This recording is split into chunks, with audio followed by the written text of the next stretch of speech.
chapter 19, the appearance of Śukadeva Goswami, and verse number 34, right? Yes, Prabhu. 34. Hang on a sec.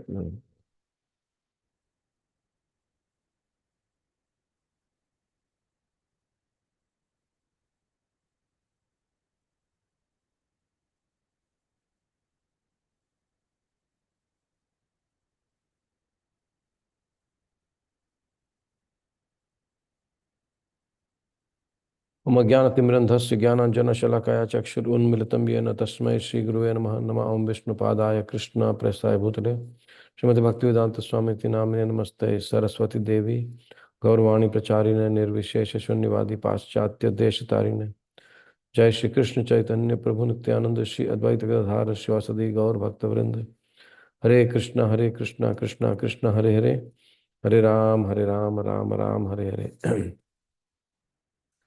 So Canto 1, the creation, chapter 19, the appearance of Śukadeva Goswami, verse number 34.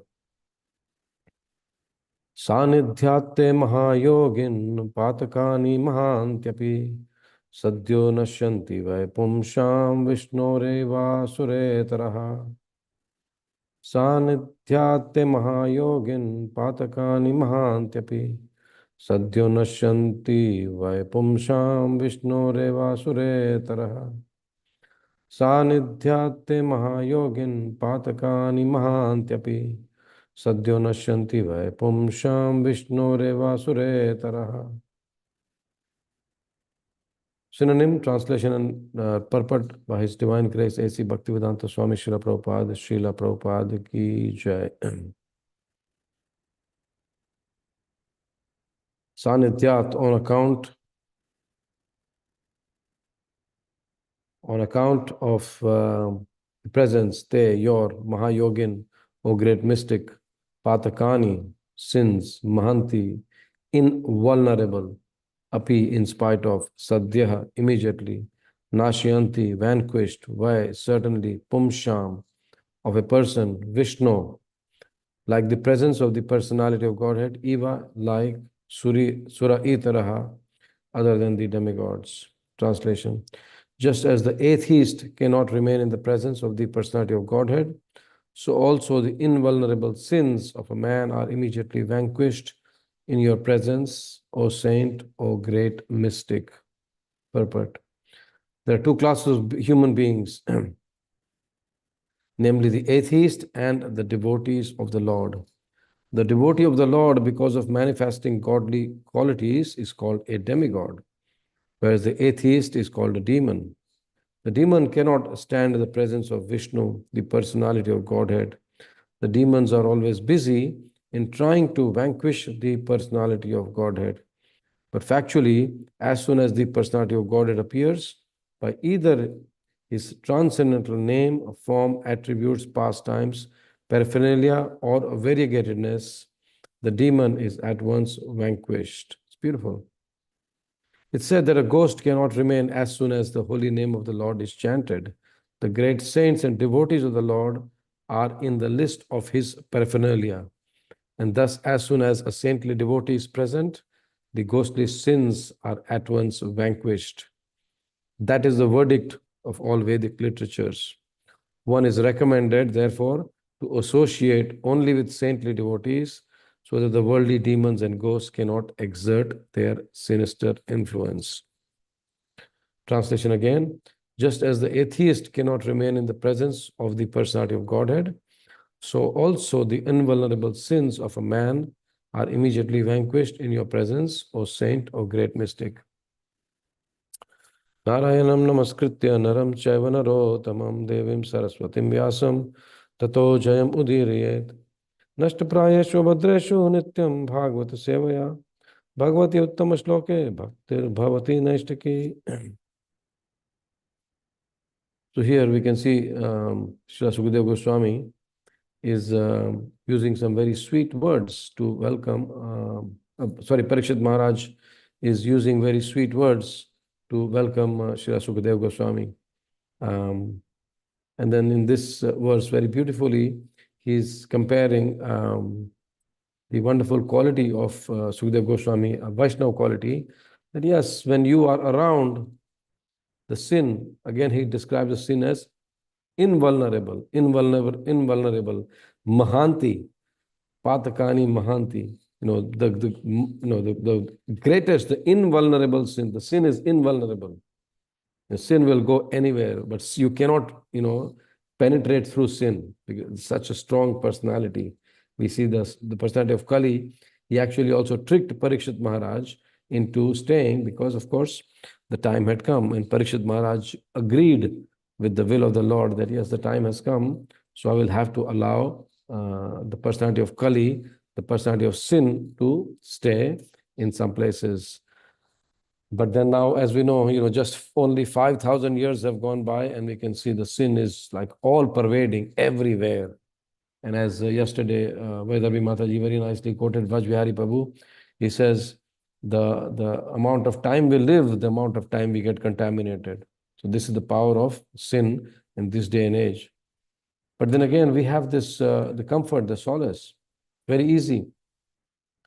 I've quoted this before. Chaitanya Charan Prabhu says very nicely, he says, God is only one thought away, always. God is only one thought away, always. So the moment we feel weak, we feel low in our lives, and both material and spiritual lives, we should, sometimes devotees do that. When they are feeling low, basically they just start chanting loudly, Hare Krishna, Krishna Krishna, Hare Hare, Hare Ram, Ram Ram, Hare Hare, Hare Krishna, Krishna Krishna, Hare Hare, Hare Ram, Ram, Hare Hare. And immediately, of course, psychologically also, when you are low and when you start speaking or when you start singing something, it helps. But then spiritually also, when we chant the holy name of the Lord very loudly, then the sins go away. Also, when we are in the kirtan, it's interesting. You note that you go to someone's house and you're doing kirtan. And in the beginning, most people will not be interested in taking part. Even when we go to the temple sometimes, I sometimes think about this, that when something very nice is going on around you, you are in the temple environment, and beautiful deities are there, nice aarti is going on, even sit-down kirtan is happening very nicely. Why don't people want to take part? Why are they just so mental that they just want to, just stay put there? We understand, of course, one of the parts is false ego, and we'll come to that part again. One devotee very nicely describes, the quality of false ego, and we will be surprised what is this quality. So,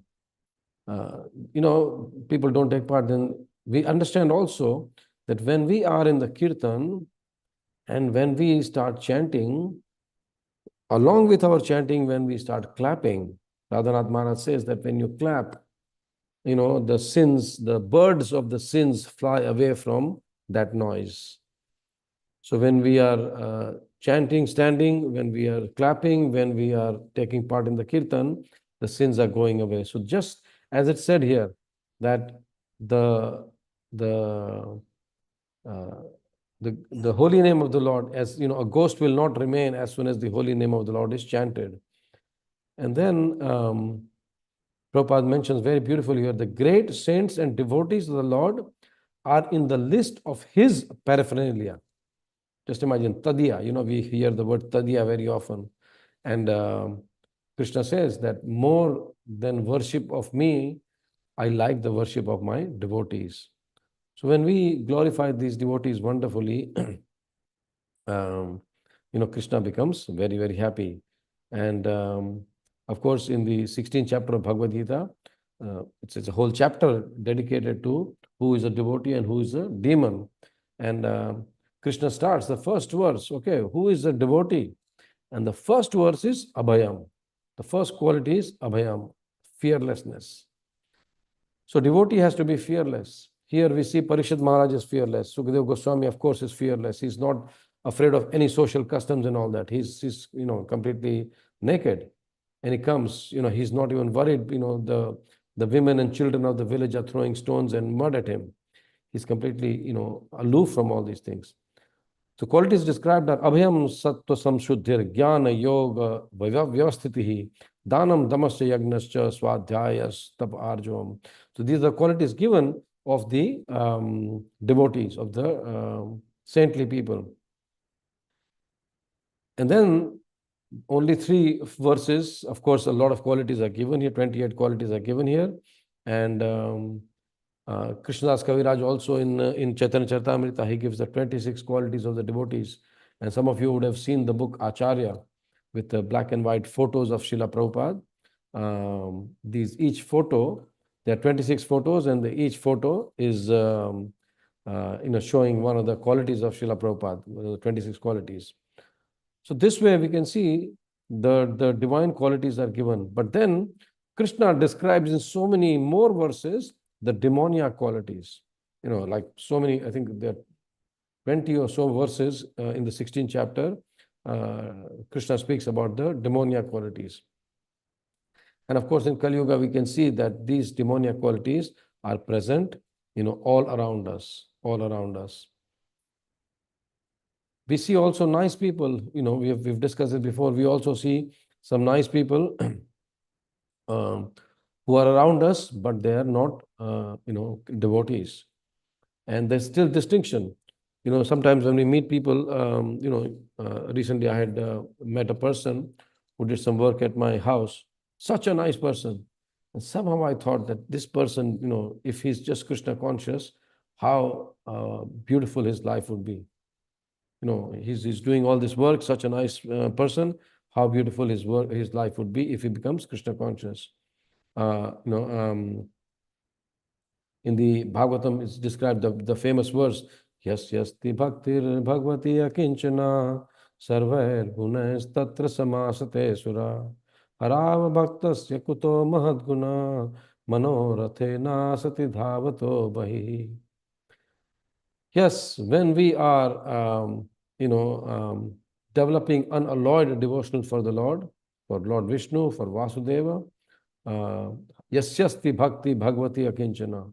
If we have akinchana bhakti, unalloyed bhakti for Krishna, for the Supreme Personality of Godhead, what happens is automatically we are endowed with all the godly qualities. All the demigods and their exalted qualities, religion, knowledge, renunciation, all they are manifest in the body of someone who's an unalloyed devotee of the Lord. But then this verse continues, says, Harava bhaktasya, abhaktasya, someone who's not a devotee, kuto mahadguna. How will he have any good qualities? Even if he is expert in, Jnana Yoga, Karma Yoga, he's maintaining his family nicely, everything is doing nicely in worldly manner, but how will he have good qualities? Why? Because he's always manorathena sati dhavato bahi, that he's always driven by his own mental speculations. And then the result is, if we are not devotees of the Lord, we will be engaged in the service of the Lord's external energy, illusory energy. And this way, how can anyone develop good qualities if he is not a devotee of the Lord? On the other hand, Brihad Bhagavatamita very nicely says that, we, all our organs and limbs, like our eyelids, our breathing, our hearing capacity, our thinking capacity, our lifting capacity, all of these are controlled by the demigods. And each one of our limbs have got a presiding deity. These are the demigods. And Brihad Bhagavatamrita Sanatana Gosvāmī very nicely explains that in the body of a Vaishnava, these devatas want to actually take the association of this Vaishnava by staying in his body. Why? Because they know that by the association of this Vaishnava, we will get association of the Supreme Lord. So this way, we can see that yes,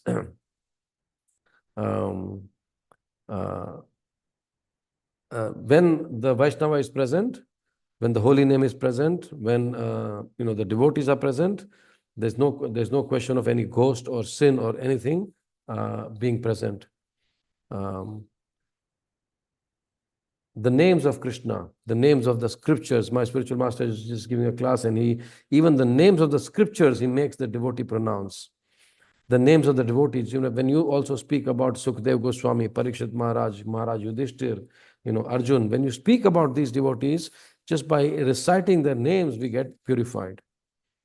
The names of Krishna, like you speak about, O Keshava, O Madhava, O Arisudana, O Gadabhrita, in the verse where Maharaj Yudhishthir is welcoming Vidurji, he says he's using the word Gadabhrita. One Krishna is an place where he holds Gada. And one of the names of Krishna is Madhusudana. His name is Madhusudana. Now, interestingly, the word Madhusudana is the name Madhusudana is mentioned in Bhagavad Gita about 5 or 6 times. It's quite often repeated. But then if you do some research, then you will find that Krishna did not kill the demon Madhu, and Krishna had killed many demons before Bhagavad Gita was spoken, before Mahabharata was spoken. Mahabharata was written, and the names of Madhusudana, Arjun is knowing, yes, there's a name called Madhusudana, but then if we do some research, the name is not coming there. And then it's mentioned that the word Madhusudana means the killer of the demon Madhu. But then Madhu and Kaitaba, these 2 demons were killed by Vishnu in his incarnation as Hayagriva, not as Vasudeva Krishna. I think it's Baldev Vidyabhushan, if I'm not mistaken. Baldev Vidyabhushan also, he describes this name Madhusudana. Madhu also means sweet, right? Madhu is honey, as we know. Madhu means honey. And he describes Madhu as false ego. The false ego is so sweet that we do not want to give it up. We are actually addicted to our false ego. And then when we take shelter of Krishna, and then we pronounce these names, O Madhusudana, O Arisudana, please get rid of this false ego of mine, which is very, very sweet. Now we can also understand by our own experiences that we do not want to give up this sweet false ego. The false ego is so sweet. We are enjoying it. We are really enjoying it. When someone appreciates us, it feels so nice. And when someone is correcting us or chastising us or saying something against us, we feel really horrible. We feel really hurt. So this false ego, we want to actually keep it very close to our heart. It is so sweet. We get addicted. Yesterday we were speaking, some guests had come and we were speaking about, how, some things are addictive. Sugar is one of them, of course. And our false ego is like that. But then when we understand that, yes, false ego is not very helpful, it is also like a ghost, which is haunting us, also haunting us. We also see in Srīmad Bhāgavatam, the example is given that our material life is like, us falling in the well. Then there is we are holding on to the rope, which is a snake.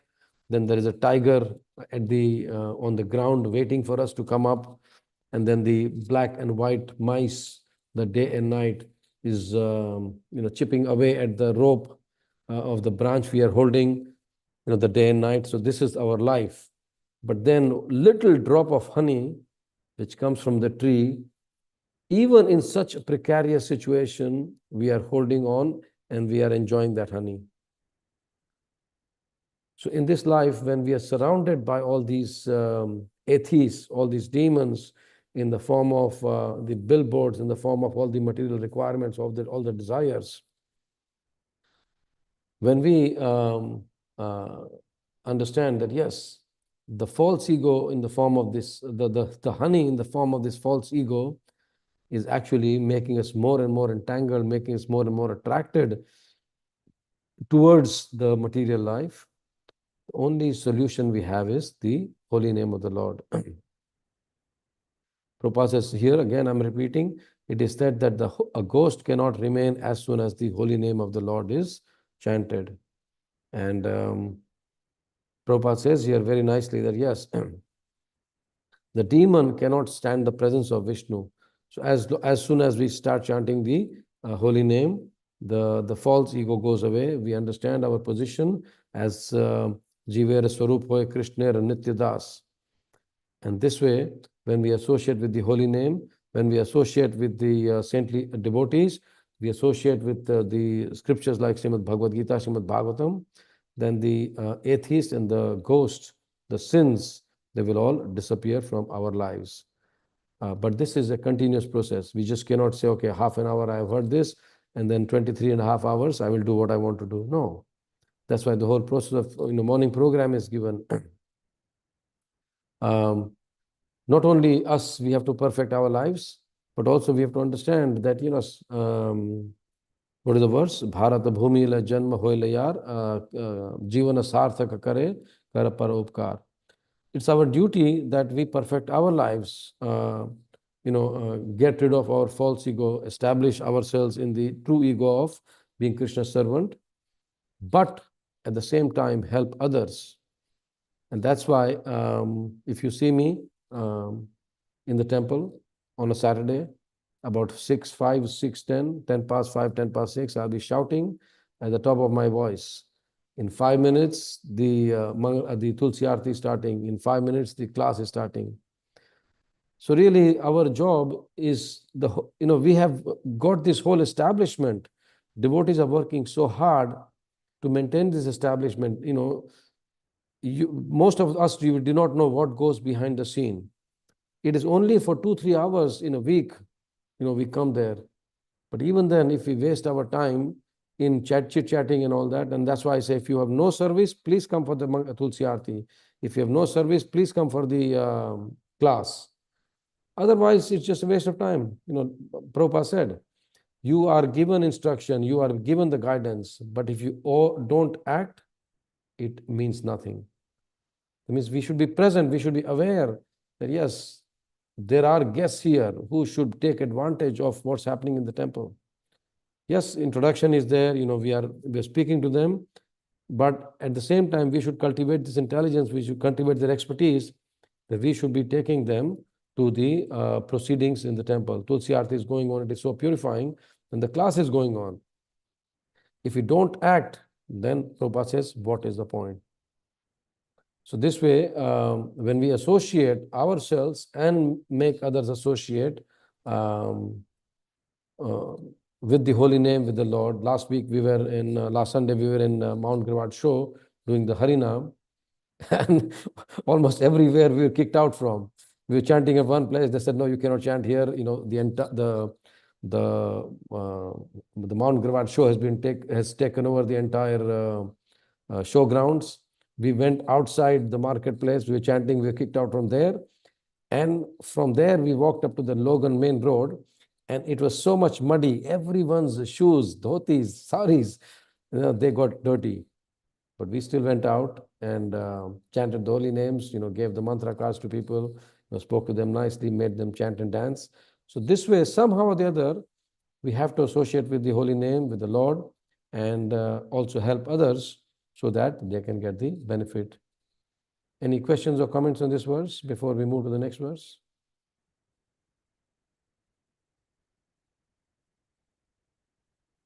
Okay. So let's move to the next verse. Verse number 35. Api me Bhagwan Pritah Krishna Pandu Sutta Priyaha Paitrar Swaseya Prityartham Tadgotrasyata Bandhavaha Api me Bhagwan Pritah Krishna Pandu Sutta Priyaha Paitra Swaseya Prityartham Tadgotrasyata Bandhavaha Api me Bhagavan Pritah Krishna Pandu Suta Priya Paitra Swaseya Prityartham Tadgotrasya Ta Bandhavaha. Synonym, translation and purport by His Divine Grace A.C. Bhaktivedanta Swami Srila Prabhupada ki jai. Api, definitely, may unto me Bhagavan, the personality of Godhead, Pritah, pleased, Krishna, the Lord, Pandu Suta, the sons of King Pandu, Priya, dear, Paitra, in relation with the father, Swaseya, the sons of the sister, Priti, satisfaction, Artham, in the matter of Tat, there, Gotrasya, of the descendant, Atta, accepted, Bandhava, as a friend. Lord Krishna, the personality of Godhead, who is very dear to the sons of King Pandu, has accepted me as one of those relatives just to please his great cousins and brothers. A pure and exclusive devotee of the Lord serves his family interest more dexterously than others who are attached to illusory family affairs. Generally, people are attached to family matters, and the whole economic impetus of human society is moving under the influence of family affection. Such deluded persons have no information that one can render better service to the family by becoming a devotee of the Lord. The Lord gives special protection to the family members and descendants of a devotee, even though such members are themselves non-devotees.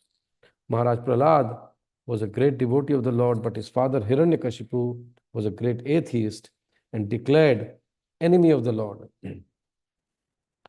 But despite all this, Hiranyakashipu was awarded salvation due to his being the father of Maharaj Prahlad. The Lord is so kind that he gives all protection to the family members of his devotees, and thus the devotee has no need to bother about his family members, even if one leaves such family members aside to discharge devotional service. Maharaj Yudhishthir and his brothers were the sons of Kunti, the paternal aunt of Lord Krishna, and Maharaj Parikshit admits the patronage of Lord Krishna because of his being the only grandson of the great Pandavas.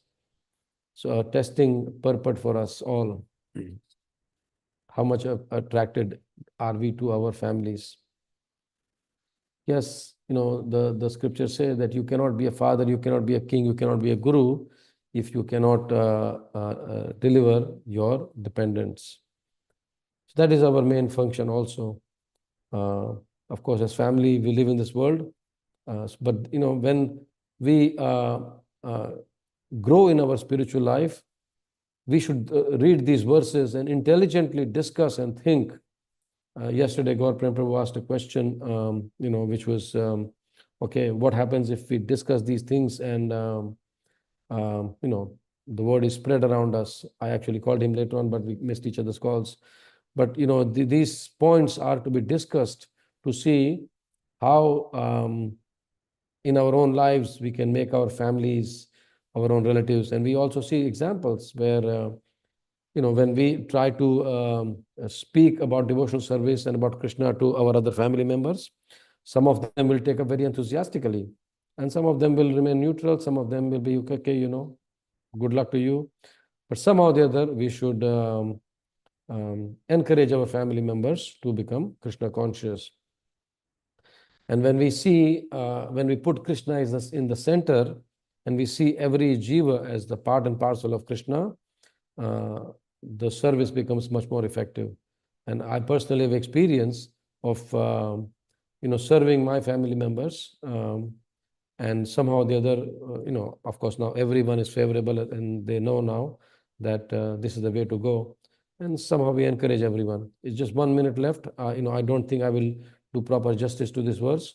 So the speaker tomorrow should again continue from this verse and purport. Any questions or comments, dear devotees? Reflections? You want to unmute and share? Yeah, just a comment, Prabhuji, on Maharaj Prahlad and Hiranyakashipu and Narsimha Avatar. There is a movie by name Mahavatar Narsimha, which is a Kannada movie, which has been released. I would encourage everyone to watch in theaters so that if they make profit, they are going to make more of Avatar's movies in the coming forth. It's a very nice movie. Have you seen that movie, Prabhu? Kind of online, but I would encourage everyone to watch at the theater because it has been profounded and being marketed by ISKCON people as well, because they've taken all the encouragement from and inputs from ISKCON, saying that how the avatar was, and it has been said that the movie is really good. They have made it very nicely. Okay. As long as it is not like in between a movie came, which was like a horrible movie. Yeah, no.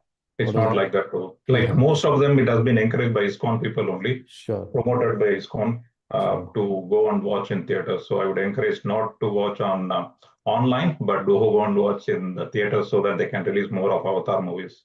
Okay. If Yeah, that's, well, I second that, because Jayapataka Swami, Radhanath Swami, Gauranga Prabhu, all of them have watched it, and the writer is a devotee. He is also a devotee. The director is a devotee, because he actually in an interview put Guru Prabhupada's book in front and talked in the interview about the program. So it's a devotee person. Okay. Okay, So sure. we are going big after Srila Prabhupada's.